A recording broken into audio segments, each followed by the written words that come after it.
Assalamualaikum warahmatullahi wabarakatuh.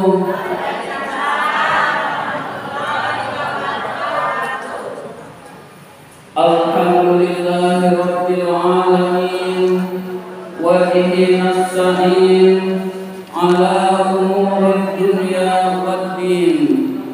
Wassalatu wassalamu ala asyrafil anbiya'i wal mursalin sayyidina wa maulana Muhammadin wa ala alihi wa sahbihi ajma'in.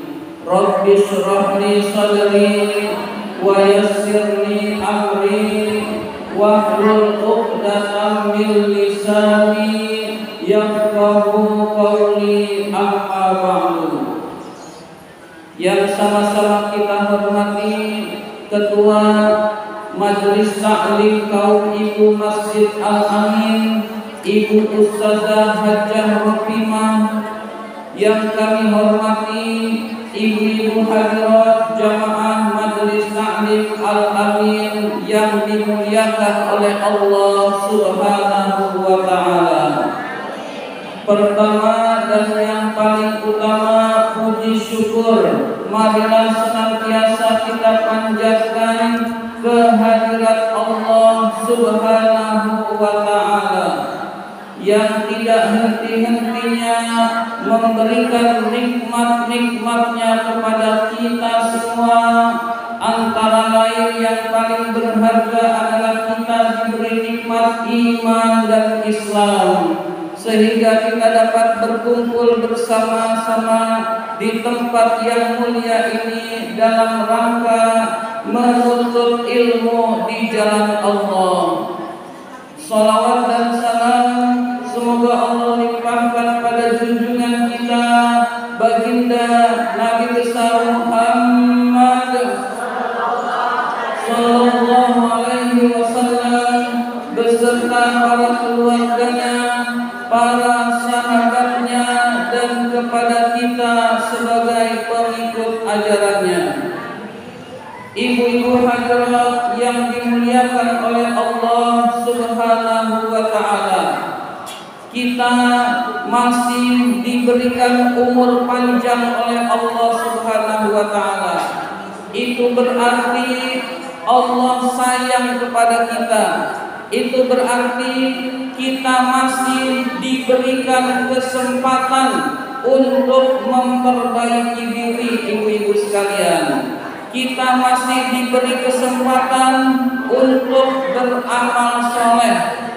Kalau kita sudah meninggal dunia, maka kesempatan itu tidak akan ada lagi dan terlambat, ibu-ibu hadirat yang dimuliakan oleh Allah Subhanahu wa ta'ala.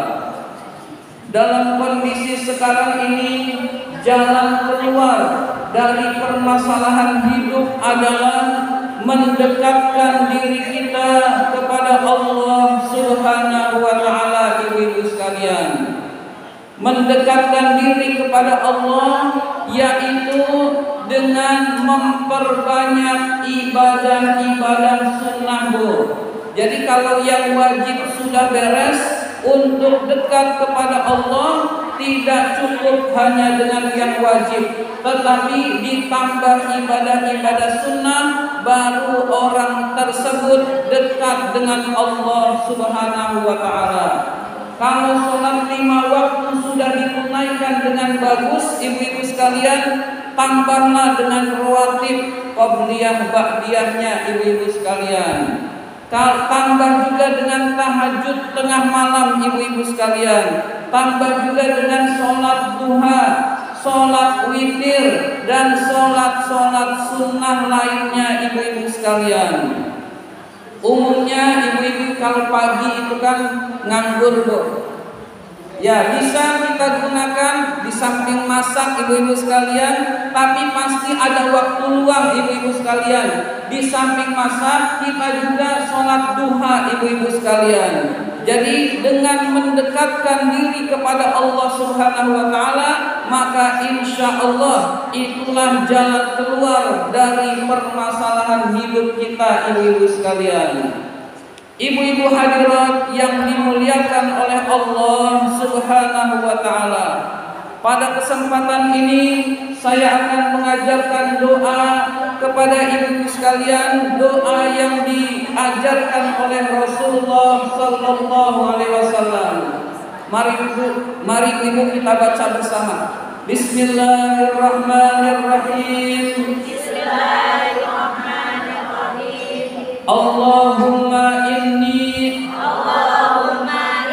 a'udzu bika minal hammi wal husni wa a'udzu bika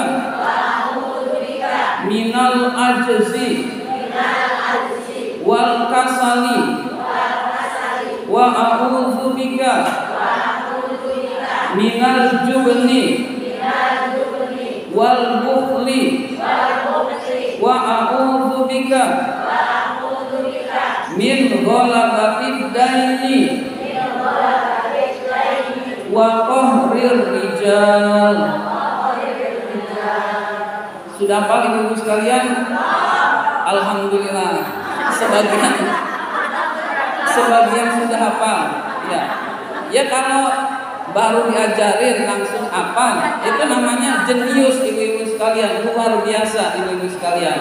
Insya Allah doa ini akan kita bahas. Insya Allah doanya akan difotokopikan oleh pengurus mungkin. Jadi akan saya berikan ke pengurus ibu-ibu sekalian. Ibu-ibu sekalian, Rasul mengajarkan doa ini kepada kita semua untuk diamalkan. Tidak diperintahkan kapannya, Bu. Nah, yang bagus adalah dibaca setiap habis sholat 5 waktu ibu-ibu sekalian. Jadi doa ini tidak dikhususkan waktunya, berarti kita lebih bagus dibaca setiap sholat 5 waktu ibu-ibu sekalian. Kalau tidak bisa tiap pagi sore ibu-ibu sekalian, tiap pagi sore kita baca, itu juga lebih bagus ibu-ibu sekalian. Iya. Oh. Artinya dijelasin aja, soalnya yang disiapin ya udah, insya Allah. Nah, artinya nyusul. Ibu-ibu hadirat yang dimuliakan oleh Allah Subhanahu wa Ta'ala, Allahumma ya Allah, inni sesungguhnya aku a'udzubika berlindung kepadamu minal hammi dari keresahan wal huzni dan kesedihan. Jadi yang pertama kita berlindung kepada Allah. Jangan sampai kita punya sifat resah. Sifat resah itu membuat kita tidak bahagia. Juga sifat sedih ibu-ibu sekalian. Sedih juga membuat kita tidak bahagia. Maka di dalam doa ini kita mohon kepada Allah dari sifat resah dan dari sifat sedih.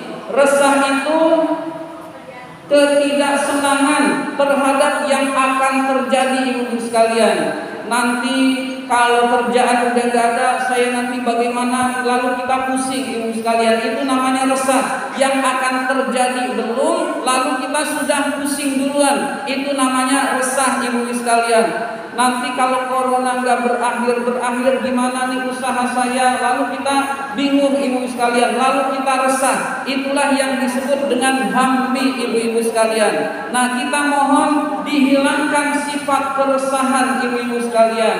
Bisa sifat keresahannya yang hilang dari dalam diri kita, bisa juga penyebabnya hilang, yaitu coronanya dihapus oleh Allah Subhanahu wa Ta'ala ibu-ibu sekalian. Juga kesedihan, kita mohon dijauhkan dari sifat sedih. Sedih itu sesuatu yang sudah pernah terjadi ibu-ibu sekalian. Sudah pernah terjadi menimpa diri kita, lalu kita tidak suka. Nah, itu namanya sifat kesedihan. Kesedihan juga membuat kita tidak bahagia ibu-ibu sekalian. Sedih kalau kita pernah ditipu orang misalkan. Sedih misalkan dagang kita dulu bangkrut ibu-ibu sekalian, lalu kita merasa sedih. Nah, kita mohon dihilangkan dari sifat kesedihan ibu-ibu sekalian. Nah, ini yang pertama, Allahumma inni a'udzubika minal hammi wal husni. Wal husni boleh dibaca wal hazan. Jadi wal hazan dengan wal husni itu sama. Allahumma inni a'udzubika minal hammi wal hazan juga boleh, wal husni juga boleh ibu-ibu sekalian. Wa a'udzubika minal ajzi wal kasali. Ya Allah, aku berlindung kepadamu dari sifat lemah dan sifat malas ibu-ibu sekalian. Jadi yang kedua, mohon perlindungan kepada Allah dari sifat lemah dan dari sifat malas ibu-ibu sekalian. Lemah dan malas menyebabkan manusia tidak bisa berusaha. Manusia tidak bisa berusaha menyebabkan dia fakir atau miskin ataupun tidak melakukan aktivitas apapun yang bermanfaat. Artinya orang tersebut akan rugi kalau punya sifat lemah dan punya sifat malas ibu-ibu sekalian. Jadi kita berlindung kepada Allah dari sifat lemah. Lemah segala macam ibu sekalian. Lemah fisik kita mohon selalu disehatkan oleh Allah. Lemah ekonomi kita mohon selalu diberi kemampuan oleh Allah Subhanahu wa taala. Hidup itu yang penting cukup ibu-ibu sekalian. Ibu-ibu uangnya mau lebih atau cukup Bu? Cukup ibu-ibu sekalian. Mau beli rumah cukup. Mau beli motor cukup. Mau beli mobil cukup. Ya, jadi yang penting cukup ibu-ibu sekalian. Dan iya boleh juga pas-pasan ibu-ibu sekalian. Ya, pas mau beli mobil duitnya ada, pas mau beli rumah duitnya ada ibu-ibu sekalian. Nah, kita mohon diberi kecukupan oleh Allah. Artinya kita mohon dijauhkan dari sifat lemah segala macam lemah ibu-ibu sekalian. Juga kita mohon berlindung kepada Allah dari sifat malas ibu-ibu sekalian. Di dalam pepatah Arab dinyatakan al-kasalu mudirrun. Malas itu berbahaya. Jadi ibu-ibu sekalian, orang yang punya sifat malas itu ternyata berbahaya buat dirinya sendiri ibu-ibu sekalian. Orang punya sifat malas, rumahnya dekat dari masjid, gak pernah ke masjid ibu-ibu sekalian. Orang yang punya sifat malas, lalu dia kuat, badannya sehat, sholat subuh gak bisa bangun ibu-ibu sekalian. Orang yang punya sifat malas ibu-ibu sekalian, ada pengajian, malas datang ke pengajian ibu-ibu sekalian. Jadi malas itu menghalangi dia masuk ke dalam surganya Allah. Na'udzubillah min dzalik. Juga malas tersebut menyebabkan manusia tidak sukses di dunia ibu-ibu sekalian. Nyari kerjaan malas, dia nggak punya kerjaan ibu sekalian. Udah ada kerjaan, malas bekerja, dia nggak dapat gaji ibu-ibu sekalian. Jadi malas itu penghambat keseluruhan ibu-ibu sekalian. Kita tidak bisa sukses di dunia maupun di akhirat kalau kita punya sifat malas ibu-ibu sekalian. Orang kalau udah malas ibu sekalian, apapun diberikan ada aja alasannya ibu sekalian. Fasilitas diberikan tetap aja ada alasannya sehingga dia tidak jadi berbuat ibu-ibu sekalian. Misalkan ngaji yuk, oh jilbabnya belum kering, nah alasannya ibu-ibu sekalian. Ngaji yuk, oh lagi nungguin anak nih, bocah susah banget diaturnya, akhirnya di rumah ibu sekalian. Ngaji yuk, ini kaki lagi susah jalan, lagi meriang dan lain sebagainya ibu sekalian. Jadi orang kalau sudah malas, alasannya banyak banget ibu-ibu sekalian. Meskipun dikasih kemudahan, misalkan jilbabnya belum kering, nih jilbab, ada lagi alasannya ibu-ibu sekalian. Ya, jadi misalkan fasilitasnya diberikan, dia punya alasan lagi ibu sekalian. Dan itulah sifat malas ibu-ibu sekalian. Malas itu menyebabkan kita tidak beramal. Tidak beramal menyebabkan kita tidak punya bekal untuk akhirat. Kalau amal itu amal akhirat. Kalau amal dunia menyebabkan orang tersebut rugi, tidak bisa berbuat apa-apa, karena kemalasan ibu-ibu sekalian. Maka kita harus menghindarkan diri dari sifat malas. Menghindarkan diri dari sifat malas ya kita paksa, Bu. Kita pada mulanya kita paksa dulu. Ini penting, ini bermanfaat, harus saya lakukan. Ini penting, ini bermanfaat, harus kita lakukan. Misalkan bangun subuh kita malas, kita usahakan bangun subuh itu penting karena sholat subuh itu diperintahkan oleh Allah. Meninggalkan sholat 5 waktu hukumnya dosa besar, berarti saya harus bangun subuh. Nah, kita paksa dulu, Bu. Sambil kita juga di samping berusaha berdoa kepada Allah Subhanahu wa taala. Berdoa kepada Allahnya pakai doa tadi, ibu-ibu sekalian. Jadi doa tadi diamalkan di samping kita juga berusaha, ibu-ibu sekalian. Jadi sifat lemah dan sifat malas kita juga berlindung kepada Allah Subhanahu wa taala. Ibu-ibu hadirat yang dimuliakan oleh Allah Subhanahu wa taala. Yang ketiga, wa a'udzubika minal jubni wal bukhli. Wa a'udzubika, dan aku berlindung kepada Engkau ya Allah, minal jubni, dari sifat pengecut, wal bukhli, dan sifat bakhil. Jadi kita yang ketiga ini berlindung kepada Allah dari sifat pengecut dan dari sifat bakhil, ibu-ibu sekalian. Bakhil itu pelit atau kikir, ibu-ibu sekalian.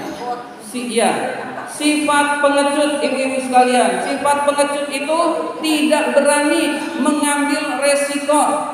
Mau berbuat sesuatu, takut, ntar begini lagi, akhirnya nggak berbuat apa-apa, ibu sekalian. Nah, itu namanya sifat pengecut, ibu-ibu sekalian. Tidak berani melakukan aktivitas yang bermanfaat. Takut nanti terjadi begini lagi. Mau ke pasar, ntar dicopet, akhirnya nggak ke pasar, ibu sekalian. Mau ke Blok M, ada satu urusan, wah di sana banyak begalnya, misalkan, akhirnya tidak melakukan aktivitas apapun karena punya sifat al-jubni, yaitu pengecut, ibu-ibu sekalian. Kalau kita punya sifat ini harus dihilangkan, ibu-ibu sekalian. Kita harus sadar bahwa segala sesuatu itu sudah ditakdirkan oleh Allah, ibu-ibu sekalian. Yang ditakdirkan oleh Allah terjadi, yang tidak ditakdirkan oleh Allah tidak terjadi, ibu sekalian. Kalau kita sudah ditakdirkan oleh Allah ketipu orang, meskipun kita pinter, Bu, tetap aja bisa ketipu, ibu sekalian, karena sudah ditakdirkan ketipu orang oleh Allah Subhanahu wa taala. Meskipun bodoh, kalau ditakdirkan dia tidak ketipu orang, bisa juga, ibu-ibu sekalian. Jadi yang ditakdirkan oleh Allah terjadi, yang tidak ditakdirkan oleh Allah tidak akan terjadi, ibu-ibu sekalian. Maka kita berusaha saja biasa, ibu sekalian, beraktivitas seperti biasa, hilangkan keraguan, resiko-resiko yang belum tentu benar, ibu sekalian. Baru pikiran kita, ibu-ibu sekalian. Mau silaturahmi, di jalannya takut, akhirnya nggak pernah silaturahmi. Nah, rasa pengecut atau takut seperti ini harus hilang, ibu-ibu sekalian. Karena kita harus yakin, kalaupun kita terjadi kecelakaan di jalan, itu takdir Allah. Kalaupun kita selamat, itu takdir dari Allah Subhanahu wa taala. Jangankan di jalan, di rumah juga orang bisa celaka, ibu sekalian. Lagi tidur di rumah, gempa bumi, rumahnya roboh. Bisa terjadi, ibu-ibu sekalian. Lagi santai di pantai, lagi nonton hiburan, datang tsunami, ibu-ibu sekalian. Itu bisa terjadi, ibu sekalian. Jadi di mana saja bencana bisa terjadi, ibu sekalian. Maka yang penting, ibu sekalian, amal kita harus selalu yang diridhoi oleh Allah. Jadi kapanpun kita meninggal dunia, kita dalam diridhoi oleh Allah Subhanahu wa taala.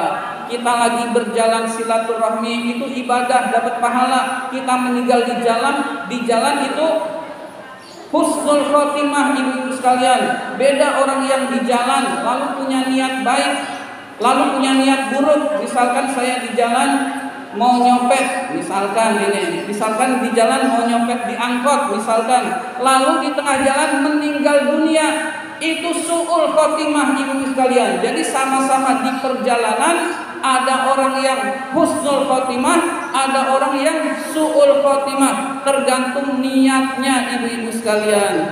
Jadi karena kematian itu kita tidak pernah tahu kapan datangnya, maka hendaklah kita selalu beramal soleh atau berniat baik. Kalau kematian datang kita lagi niat baik ibu sekalian, itu husnul khotimah ibu sekalian. Tapi kalau kematian datang kita sedang niatnya buruk ibu-ibu sekalian, maka itu su'ul khotimah ibu-ibu sekalian. Jadi kita berusaha menghilangkan sifat pengecut ibu-ibu sekalian, wal bukhli, dan sifat bakhil ibu-ibu sekalian. Bakhil itu pelit ibu-ibu sekalian. Ada yang bermanfaat dia nggak mau kasih ibu sekalian. Ada pembangunan masjid nggak mau bantu. Ada fakir miskin nggak mau menolong. Ada orang minta-minta dia nggak mau kasih. Itu namanya bakhil ibu-ibu sekalian. Maka kita hindarkan diri kita dari sifat bakhil. Jangan sampai kita punya sifat bakhil yang menyebabkan kita tidak masuk surga ibu-ibu sekalian. Karena kata Rasul, al-bakhilu ba'idun minal jannah qaribun minan nar. Nauzubillah. Orang bakhil itu dekat kepada neraka, jauh dari surga ibu-ibu sekalian. Nah itu kata Rasul.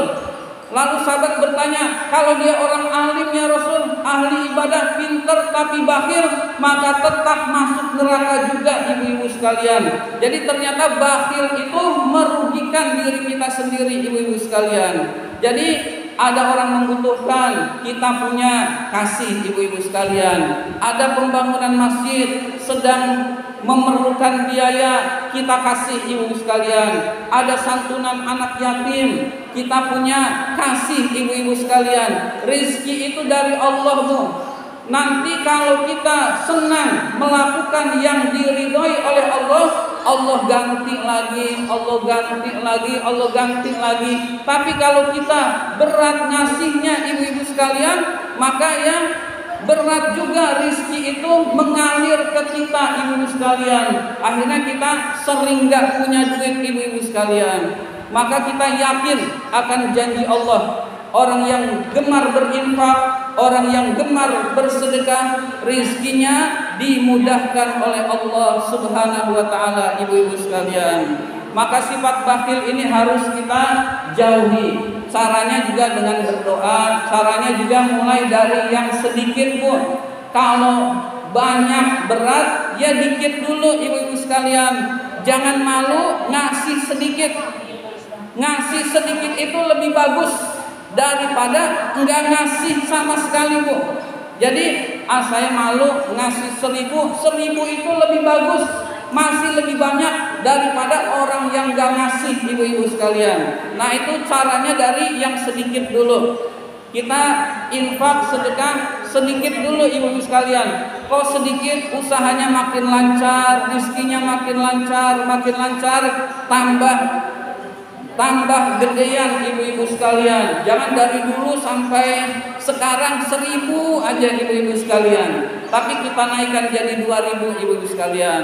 Lalu ternyata rizkinya makin mudah lagi diberikan oleh Allah, naik lagi ibu sekalian infaknya ibu sekalian. Misalkan jadi 5.000 ibu sekalian. Jadi kita itu usahakan yakin terhadap janji Allah ibu-ibu sekalian. Yakin kepada janji Allah, kalau kita senang berinfak, urusan kita dimudahkan oleh Allah, rezeki kita dilancarkan oleh Allah Subhanahu wa ta'ala. Ibu-ibu hadirat yang dimuliakan oleh Allah Subhanahu wa ta'ala, yang keempat, wa a'udzubika min ghalabatid daini wa qahrir rijal. Wa a'udzubika, dan aku berlindung kepada Engkau ya Allah, min ghalabatid daini, dari dililit hutang, wa qahrir rijal, dan tekanan orang lain ibu-ibu sekalian, tekanan paksaan orang lain ibu-ibu sekalian. Nah, ini juga kita mohon kepada Allah Subhanahu wa taala. Ibu hadirat yang dimuliakan oleh Allah, hutang itu hukumnya boleh Bu. Jadi hutang hukumnya boleh, tapi buat darurat Bu. Jangan hutang buat langganan ibu-ibu sekalian. Kalau hutang buat langganan, kita akan terjerat hutang ibu-ibu sekalian. Jadi hutang dalam keadaan darurat saja, sangat penting saja. Kalau tidak terlalu penting, tahan. Jangan hutang, makan seadanya ibu-ibu sekalian. Maka insya Allah lebih berkah dan lebih tenang ibu-ibu sekalian. Kalau kita punya hutang Bu, malam gak bisa tidur, siang takut ketemu orang ibu-ibu sekalian, maka usahakan kita menghindarkan diri dari hutang ibu-ibu sekalian. Suatu ketika ada seorang sahabat meninggal dunia. Ketika meninggal dunia, Rasulullah hendak mensolati. Ketika mensolati, ada yang memberitahu, ya Allah, ya Rasul, si fulan ini punya hutang. Rasul nggak jadi nyolatin ibu-ibu sekalian. Jadi kata Rasul, percuma saja disolatin, nggak nyampe sholatnya ibu-ibu sekalian. Kita bisa bayangkan ibu-ibu sekalian, disolatin, akhirnya tetap sahabat itu disolatin ibu-ibu sekalian. Ada nggak sahabat di sini yang mau menanggung hutangnya? Saya ya Rasul, saya siap menanggung hutangnya. Lalu Rasul baru mensolatinya ibu-ibu sekalian. Artinya ibu-ibu sekalian, hutang itu menyebab amal-amal kita tertunda di akhirat ibu-ibu sekalian selama kita belum membayarnya. Na'udzubillah min dzalik ibu-ibu sekalian. Jadi itu kita hindari ibu-ibu sekalian. Tapi hukumnya tetap boleh Bu. Tetap hukumnya itu boleh, tapi kita hindari ibu sekalian. Kalau kita punya usaha Bu, hasil modalnya dari hutang biasanya nggak pernah punya untung Bu. Jadi modalnya utang, buat untung bayar utang lagi, untung bayar utang lagi, untung bayar utang lagi, nggak pernah punya duit ibu-ibu sekalian. Maka hindari hutang itu. Hutang itu buat darurat ibu-ibu sekalian. Jadi kalau kita punya usaha lalu kita punya hutang, biasanya kita tidak pernah punya keuntungan ibu sekalian. Buat bayar lagi masih kurang, buat bayar lagi masih kurang. Maka kita berdoa, berlindung kepada Allah, jangan sampai kita termasuk orang yang dililit hutang ibu sekalian. Nah, nanti doa ini rutin dibaca ibu-ibu sekalian. Jadi usahakan kita jangan sampai dililit hutang ibu sekalian. Ya kalau kita punya kebutuhan lalu sangat penting, mendesak, kita pinjam ke tetangga, pinjam ke orang, itu boleh ibu sekalian. Kalau kita jadi terus menerus, maka akan merepotkan diri kita sendiri. Selanjutnya waqahrir rijal, dan tekanan orang lain. Tekanan orang lain itu paksaan orang lain. Misalkan kita jadi pembantu, lalu majikan kita nggak peduli urusan agama, kita mau sholat dilarang. Nah itu namanya qahrir rijal. Misalkan kita jadi pegawai toko, lalu Jumat lagi rame-ramenya, kita umat Islam yang laki-laki wajib sholat Jumat, kemudian nggak bisa sholat Jumat gara-gara jagain tokonya majikan, itu namanya qahrir rijal, dalam tekanan orang lain. Padahal perintah Allah itu wajib. Lalu larangan majikan itu tidak boleh mengalahkan perintah Allah ibu sekalian. Inilah yang disebut dengan qahrir rijal, tekanan orang lain ibu sekalian. Nah, kita mohon ibu sekalian jangan sampai kita bekerja jadi tekanan orang lain. Mau berbuat apa-apa susah, mau berbuat baik susah, mau bersilaturahmi jadi susah, mau sholat jadi susah gara-gara qahrir rijal ibu-ibu sekalian. Maka doa ini sangat baik untuk kita baca setiap hari ibu sekalian. Di samping kita berdoa, kita juga berusaha ibu sekalian. Kita berdoa dan juga berusaha agar kita terhindar dari sifat-sifat buruk yang ada di dalam doa ini ibu sekalian. Amin ya rabbal alamin. Doa yang tadi kita baca sekali lagi Bu. Bismillahirrahmanirrahim. Allahumma inni a'udzu bika minal hammi wal husni wa a'udzu bika minal ajzi wal kasali wa a'udzu bika minal jubni wal bukhli wa a'udzu bika min ghalabatid daini wa qahrir rijal. Sekali lagi kita baca dengan artinya. Bismillahirrahmanirrahim. Allahumma ya Allah, inni sesungguhnya aku a'udzubika berlindung kepada Engkau minal hammi dari keresahan wal huzni dan kesedihan wa a'udzubika aku berlindung kepadamu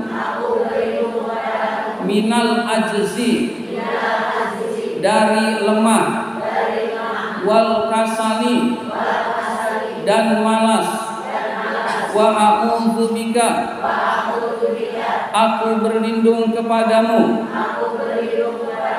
minal jubni dari pengecut wal bukhli dan bakhil wa a'udzubika dan aku berlindung kepadamu min ghalabatid daini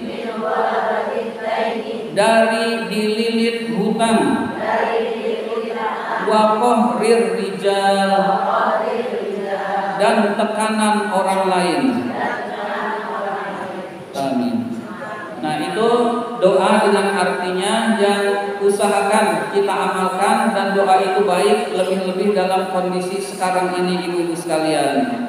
Ibu-ibu hadirat yang dimuliakan oleh Allah Subhanahu wa taala, kita tingkatkan taat kita pada Allah Subhanahu wa taala.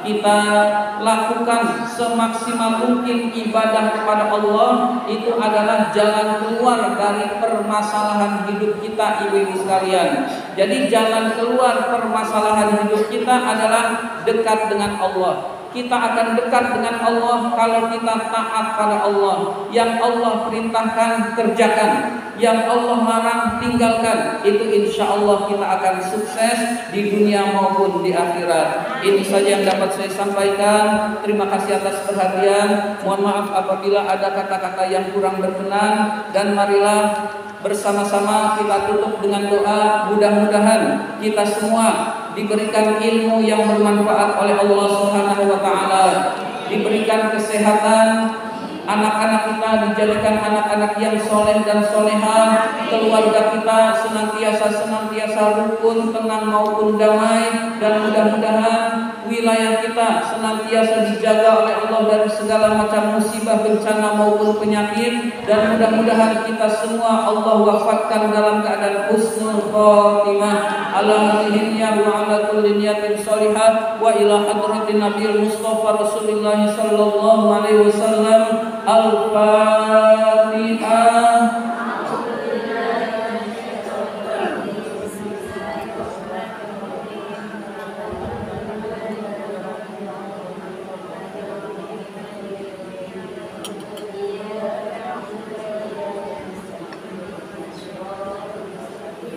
Siratal ladzina an'amta 'alaihim ghairil maghdubi 'alaihim waladdallin. Amin.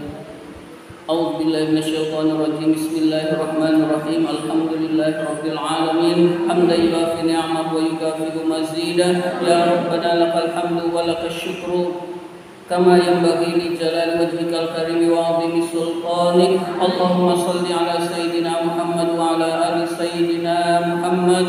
اللهم نظم أحوالنا وحسن أفعالنا وخلصنا من ألم الفقر والذل واعصمنا من البلاء والوباء والطاعون ومن شرور الأعداء والشياطين والنفس الأمارة بالسوء. اللهم يسر لنا الانتظام في جميع الأمور الدنيوية والدينية وحسن مرادنا بالخير.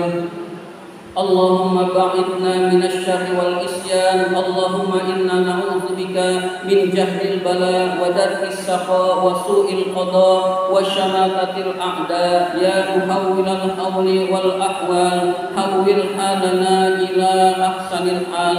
ربنا آتنا في الدنيا حسنة وفي الآخرة حسنة وقنا عذاب النار. وصلى الله على سيدنا محمد وعلى آله وصحبه أجمعين.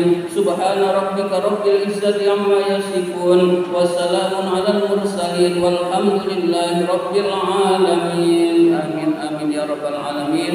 Demikian, terima kasih atas perhatian. Mohon maaf apabila ada kata-kata yang kurang berkenan. Wabillahi taufiq wal hidayah. Wassalamualaikum warahmatullahi wabarakatuh.